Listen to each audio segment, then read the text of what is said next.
नतीजे आने के बाद सबने एक सुर में कहा था बीएफएसआई और बैंक्स में अच्छा मौका है। ये बाजार अब यहाँ से लार्ज कैप्स के फेवर में जाता हुआ दिखाई देगा। वहाँ पर रिस्क रिवॉर्ड अच्छा खासा बन रहा है।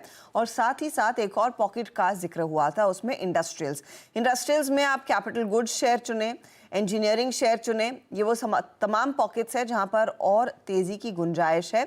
तो उसी सेक्टर पर अब फोकस करते हैं कि यहाँ पर कितनी तेज़ी है, वैल्यूएशंस की सिचुएशन कैसी है, और इंडस्ट्रियल्स की जब बात होती है तो अर्निंग डिलीवरी क्या उभर कर आएगी गोइंग फॉरवर्ड, क्योंकि उस पर भी नजरें रहेंगी। सब ये मानकर चल रहे हैं कि ये जो अब हम प्री इलेक्शन रैली और pre election in terms of जो मेन चुनाव रहेंगे अगले साल के, उसकी प्री इलेक्शन रैली की शुरुआत हो चुकी है। इसी पर बात करने के लिए अब हमारे साथ जुड़ रहे हैं प्रभुदास लीलाधर के रिसर्च एनालिस्ट अमित अनवानी। अमित, स्वागत है आपका।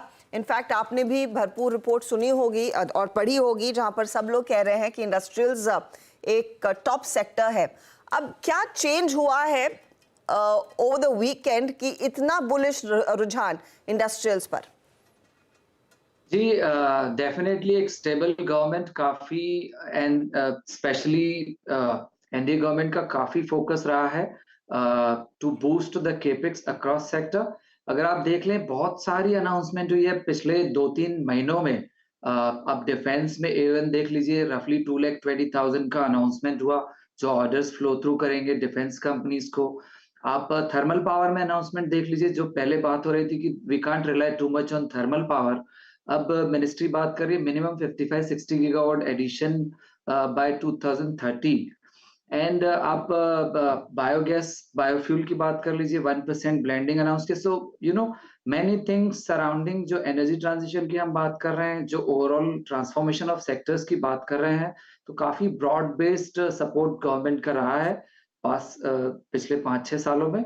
और मुझे लगता है कि जिस तरह की स्ट्रांगनेस इलेक्शन में आई है, आई थिंक ये गवर्नमेंट कंटिन्यू करेगी अपने जो एजेंडाज एंड पॉलिसीज हैं, मैन्युफैक्चरिंग सेक्टर को बढ़ावा देना, लोकलाइजेशन को बढ़ावा देना, की सेक्टर्स लाइक पावर, रिन्यूएबल में हम बात करें मिनिमम 50 गीगावाट टेंडरिंग बात करें, अगर उससे कम भी होता है तो इनके टारगेट्स काफी अग्रेसिव है इस गवर्नमेंट के। हम अगर बात कर ले, रेलवे में एचएसआर ऑर्डर्स ऑलरेडी आ चुके हैं, कुछ एचएसआर पे डीपीआर ऑलरेडी चल रहा है। सो पॉइंट इज कि जो हम जिस तरह की इनटेक ग्रोथ हमने डिस्पाइट कोविड देखी है पिछले 2 साल में, और इनफैक्ट H1 में भी हमें लगता है कि एक मेन जो रिस्क फैक्टर हो रही थी कि आगे चल के ऑर्डर इनटेक मॉडरेट ना हो जाए, बट हमें लगता है कि जिस तरह हम बात करेंगे 12 स्टेट में अब बीजेपी गवर्नमेंट है, सेंटर में काफी स्ट्रॉन्ग चांसेस है आगे चलकर। तो मुझे लगता है कि ये गवर्नमेंट अपना एजेंडा कंटिन्यू करेगा और ब्रॉड बेस्ड केपेक्स कंटिन्यू कर सकता है सेक्टर में। तो गुड आफ्टरनून अमित, फिर आप की लिस्ट में कौन से स्टॉक्स इस समय टॉप ऑफ द रेडार होंगे, क्योंकि इस सेक्टर में बड़ी रैली आ चुकी है ऑलरेडी, लेकिन क्या आपको लगता है कि L&T फॉर एग्जांपल यहाँ से भी एक मार्केट को आउट परफॉर्म कर सकता है, और उसके अलावा और कौन से स्टॉक्स पर बुलिश होंगे आप? राइट, देखिए बहुत सारे स्टॉक्स में एनर्जी ट्रांजिशन की वजह से काफी बेनिफिट हुआ है। फॉर एग्जांपल प्राज इंडस्ट्री, अभी जो 2 रिसेंट अनाउंसमेंट आई, हमें लगता है कि वहां से वापस एक इनटेक बूस्ट वहां पर इस स्टॉक में मिल सकता है, और जो ग्रोथ कंसर्न्स थे वो अबेट हो सकते हैं, तो यहाँ पर एक थोड़ा तेजी आ सकता है।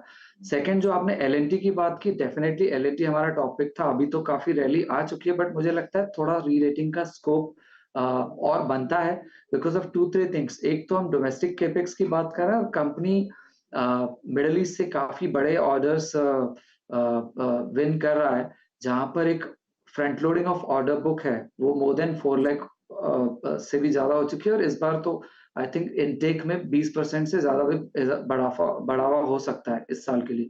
तो ये आई थिंक ब्रॉडली ये कंपनी से कुछ कंपनीज है जो एनर्जी ट्रांजिशन में अच्छा करें। हम बात कर रहे हैं TND ट्रांसमिशन की, अपार इंडस्ट्रीज हमारा कॉल था जो काफी सक्सेसफुली चला। हमें लगता है कि जहां पे स्ट्रॉन्ग परफॉर्मेंस आ रही है इंक्लूडिंग अपार इंडस्ट्रीज, ये स्टॉक्स में जब भी एक अपॉर्चुनिटी मिले काम कर सकते हैं। इसके अलावा हमें लगता है कि इंडस्ट्रियल कंज्यूमेबल, बिकॉज हम इंडस्ट्री और मैन्युफैक्चरिंग की बात कर रहे हैं, तो कुछ स्टॉक्स वहां पर भी जैसे कि कार्बोरंडम है, जहां पे एक अच्छी तेजी आ सकती है। But apart from this, ABB Siemens भी हमें लगता है broadly in this electrification journey and manufacturing and broad-based capex could be the beneficiary with respect to the growth continuing in this counters also.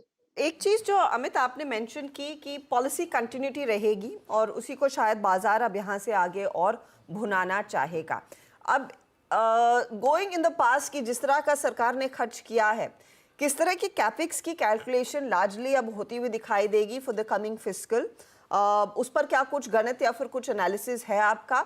और फिर कितना चंक किस क्षेत्र में आता हुआ दिखाई देगा, क्योंकि इंडस्ट्रियल्स लार्जली एक बहुत बड़ा सेक्टर है।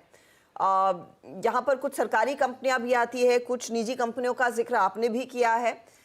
इस पूरे क्षेत्र का अलग अलग हिस्से बट जाते हैं, तो आप किस पर दाव लगाएंगे और कितने खर्च की बात हम कर रहे हैं?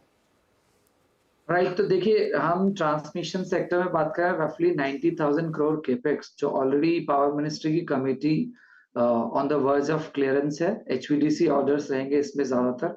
तो ये 90,000 के अलावा अगर हम जो थर्मल पावर की बात कर रहे हैं, जहां हम बात कर रहे हैं कि 25-30 गीगावाट की जगह हम अब 60-50 गीगावाट ऐड करेंगे, that is incremental 4 lakh crore capex over next 7-8 years. और अगर हम इसकी बात करें जो CBG पॉलिसी अनाउंस हुई है, that would be about 37,000 crore capex in next 5 to 6 years. Data centre में एटलीस्ट 30 से 40 हजार crore capex over the next couple of years हो सकता है। तो ये द पॉइंट इज कि ये सब नए फ्रंट्स हैं जो पहले नहीं थे। This are all transformational capexes which are happening now. Coming back to the government capexes, जहां पे देखिए historically largely traditional power sector used to consume 20% of budget allocation. उसके बाद हाई रोड सेक्टर था और बाकी सेक्टर्स थे।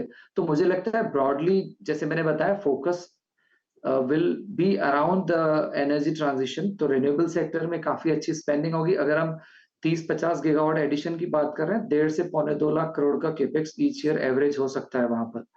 सो broadly, and now coming back to defence में जो A1 मिले हैं, और हमने देखा लास्ट टाइम डिफेंस में 1,60,000 का बजट एलोकेशन था। सो मुझे लगता है गोइंग फॉरवर्ड भी large allocation out of defence would be towards aircraft and submarine। हम देख रहे हैं यहाँ पर गवर्नमेंट काफी अग्रेसिवली फोकस कर रही है based on two fronts। One is modernization of defense sector and second thing is aging fleet को replace करना है। तो मुझे लगता है काफी massive opportunities defense sector में है। with next 5 to 7 years काफी सारे events approval of necessity pass हो चुके हैं। तो this creates a multi-year intake opportunity or at least a front loading of book for defense companies like HAL, BEL। Amit, बहुत बहुत शुक्रिया आज हमारे साथ जुड़ने के लिए और हमें समय देने के लिए।